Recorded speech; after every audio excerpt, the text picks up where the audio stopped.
Welcome back to Study Needs. Dan di video kali ini aku mau share ke kalian what's in my iPad. iPad yang aku gunakan adalah iPad 8 2020 dengan memori 32GB. Nah, suka ada yang nanya nih, Kak, iPad itu perlu gak sih untuk belajar? Jawabannya tergantung kebutuhan. Kalau materi sekolah atau kuliah kalian banyak pakai e-book dan juga PDF, mungkin kamu bisa pertimbangkan. Tapi sejauh ini belum bisa ganti fungsi laptop itu sendiri ya. Yang compatible untuk iPad 8 itu kebetulan adalah Apple Pencil yang generasi pertama.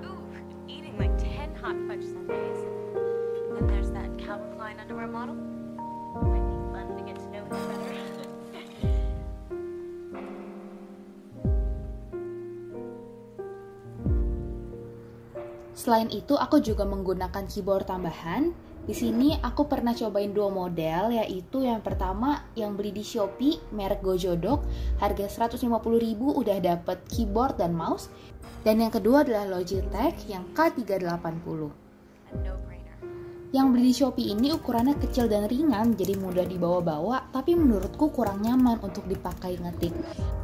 Sedangkan yang punya Logitech, dia bisa di-connect ke 3 device sekaligus, kayak di handphone, iPad, maupun laptop. Dan juga untuk dipakai ngetik dalam jangka waktu yang lama, menurutku sih dia lebih nyaman ya. Semua aplikasi yang biasa aku gunakan, ku taruh di halaman pertama, dan di halaman kedua khusus untuk aplikasi yang jarang dipakai, kayak aplikasi bawaan. Dan juga karena tadi di halaman pertama pakai shortcut, jadi aplikasi-aplikasinya disimpan di folder archive ini. Dan ini dia halaman pertamanya. Nanti aku akan jelasin satu persatu, tapi kita akan coba lihat dulu dari widget. Widget yang pertama ini dari Pinterest. Jadi pertama-tama aku buat dulu satu folder di Pinterest yang isinya adalah quotes atau affirmation gitu. Dan nanti dia setiap sekian menit akan berganti dari satu gambar ke gambar yang lainnya yang ada di folder tersebut.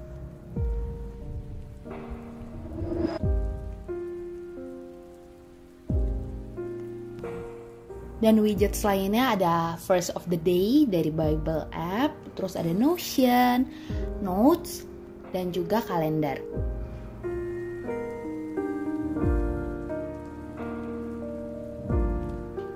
Aplikasi yang ada di homepage ini aku susun berdasarkan alphabetical orders. Jadi yang pertama ada Books.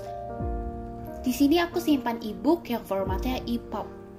Ini aplikasi bawaan iPad-nya dan aku suka sih dengan aplikasi ini, gampang digunakan, aku bisa annotate juga dan bisa bookmark juga.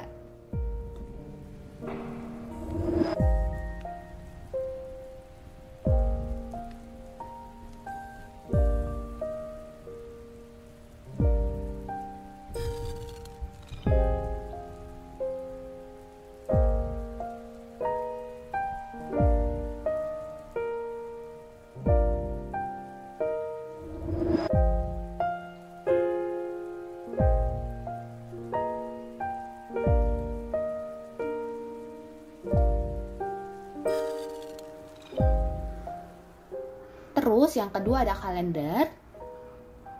Ini juga aplikasi bawaan iPad-nya dan udah diintegrasiin sama Google Calendar. Jadi bisa dibuka di mana aja dengan data-data yang sama.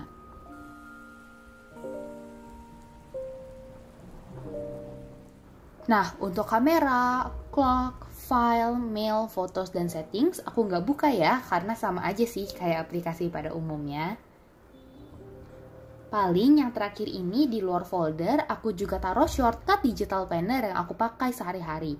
Jadi gampang kalau misalnya aku mau buka, mau lihat to-do list, atau mau catat brain dump apapun, nggak perlu ribet cari-cari filenya lagi.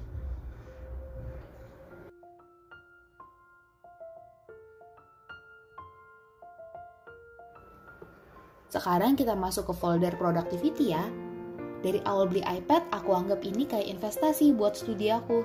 Jadi memang mainly digunakan untuk kuliah dan juga hal-hal yang produktif. Yang pertama ini ada YouVersion Bible App. Ini all-in-one paket lengkap banget sih. Karena udah ada daily devotion, ada ayat hafalan, bisa berbagai bahasa dan berbagai versi, dan juga ada reading plan dengan banyak sekali topik.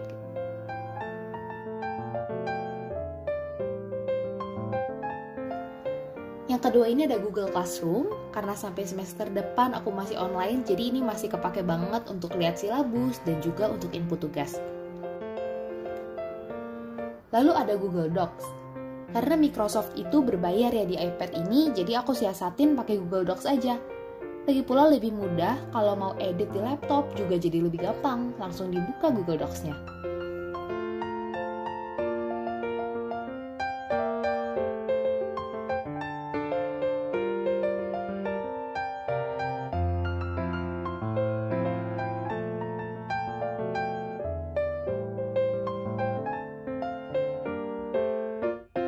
Terus ada Forest.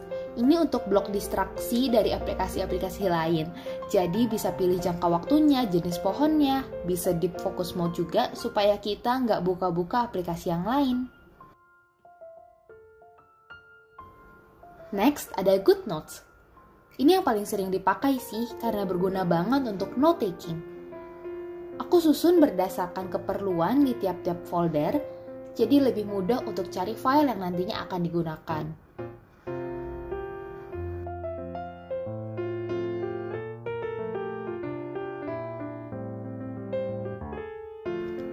Nah, karena tadi di awal aku juga sempat bilang bahwa iPadku ini cuma 32 GB, setiap semester aku pasti backup file kuliah aku ke Google Drive.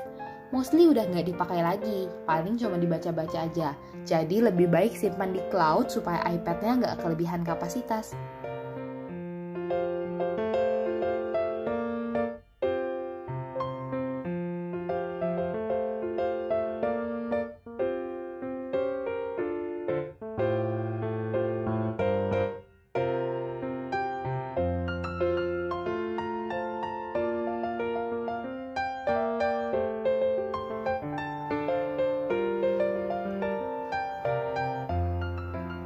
Dan aplikasi note-taking kedua favorit aku itu OneNote. Kalau di OneNote, ini kita bisa buka di laptop, iPad, dan HP secara bersamaan, jadi kalau diedit dia auto-sync gitu. Aku susun berdasarkan kelas, dan biasanya aku bagi ke dalam 2 kolom, kolom yang kiri untuk slide dosen, dan kolom yang kanan untuk catatan. Ini preferensi pribadi, jadi feel free kalau misalnya kalian merasa ini oke, boleh juga loh untuk digunakan. Lalu ada Procreate, aku pakai ini untuk latihan desain dan lettering, dan kadang-kadang aku juga edit konten Instagram, konten YouTube di sini.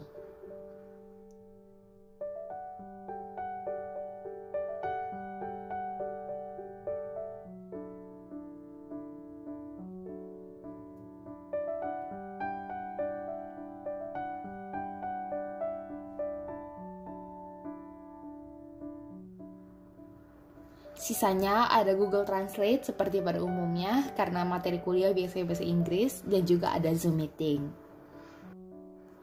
Di folder sosial, aku cuma install sosmed seadanya aja yang paling sering dipakai kayak Instagram, Pinterest, Spotify, dan YouTube. Aku juga nggak install game karena nggak suka dan bukan itu juga tujuan aku ketika awal beli iPad ini. Paling ini ada Netflix aja sih yang diinstal kalau lagi liburan atau ada ongoing drama yang seru. Kayak kemarin itu aku nonton Hometown Cha-Cha-Cha, dan sekarang ini lagi nonton Our Beloved Summit.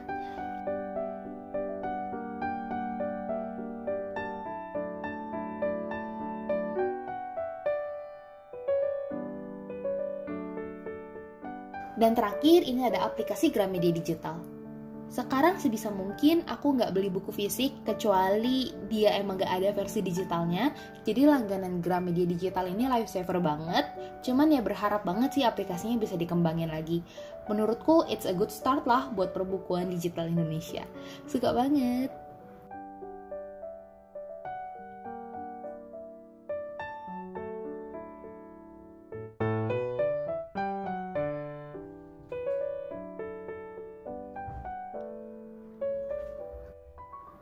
Dan ya, itu aja isi iPad-nya. Semoga bermanfaat, and I'll see you guys on my next video. Bye-bye!